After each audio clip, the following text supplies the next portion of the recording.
یہ ایک روشن صبح تھی جب ایک بہت بڑا کروز جس کا نام JS اوک تھا اٹلانٹک اوشن کے گہرے نیلے پانی کو چیرتا ہوا آگے بڑھ رہا تھا، اور اسی کروز میں ایک لڑکی جس کا نام للی تھا، اس نے اس کروز کے بارے میں بہت سی افسانوی باتیں سن رکھی تھیں۔ اس دفعہ وہ اس بحری سفر پر اپنے والد کے ساتھ روانہ ہوئی، اور وہ اس بحری جہاز کے کنارے پر کھڑی ہو کر بہت دیر تک پانی میں گھورتی رہی تو اسے پانی میں سے ایک چمکتی ہوئی چیز دکھائی دی۔ برا غور کرنے پر اس کو معلوم ہوا کہ یہ ایک چھوٹی مرمیڈ ہے، جس نے اس کو بتایا کہ پانی کے نیچے ایک جادوگر رہتا ہے جو کہ اپنی جادوئی قوت کے ساتھ پورے سمندر میں رہنے والی مخلوق کو پریشان کرتا ہے، اور اس کے پاس ایک اروما ہے جو کہ جادوئی طاقت رکھتا ہے، اور وہ کسی بھی وقت سمندر میں موجود چٹانوں کو گرا کر یہاں موجود ہر چیز کو تہس نہس اور ستیہ ناش کر سکتا ہے۔ یہ بات سن کر وہ لیلا تھوڑی سی پریشان ہوئی۔ اس نے اس سے وعدہ کیا کہ وہ ہر صورت اس کی مدد کرے گی، چاہے کچھ بھی ہو جائے، اور اس کے بعد اس نے بیٹھ کر کچھ منتر پڑھنے شروع کیے اور جہاز میں موجود طلسماتی ان تمام چیزوں کو تلاش کیا۔ ابھی وہ اپنے اس عمل میں مصروف ہی تھی کہ اسے محسوس ہونا شروع ہو گیا کہ پانی میں کچھ ہلچل ہو گئی ہے، اور اسے ایسے لگا جیسے جادوگر اس کی اس قوتوں کو جان گیا ہے۔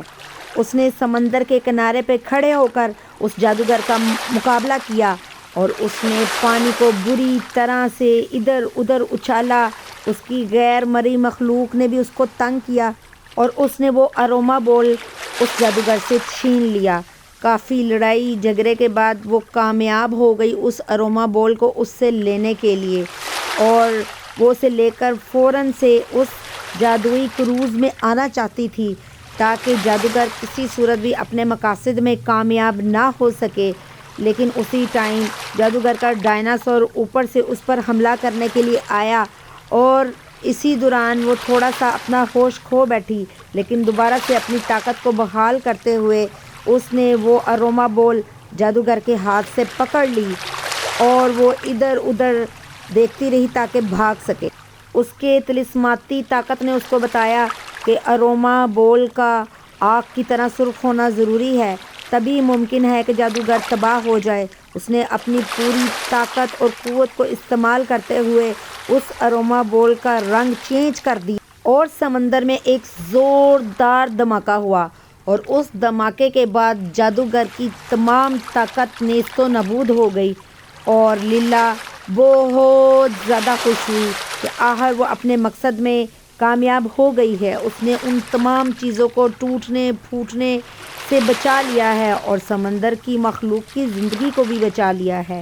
اور اس کی اس کامیابی کو دیکھتے ہوئے کروز میں موجود جتنے لوگ تھے وہ خوشی سے باہر آ گئے، اور انہوں نے ہاتھ اوپر کر کے اس کی جادوئی طاقت اور مہارت کی داد دینی شروع کر۔ سمندر پرسکون ہو گیا، اور چھوٹی مرمیڈ نے لیلا کا شکریہ ادا کیا اور واپس اپنے سمندر میں چلی گئی تاکہ پرسکون زندگی گزار سکے۔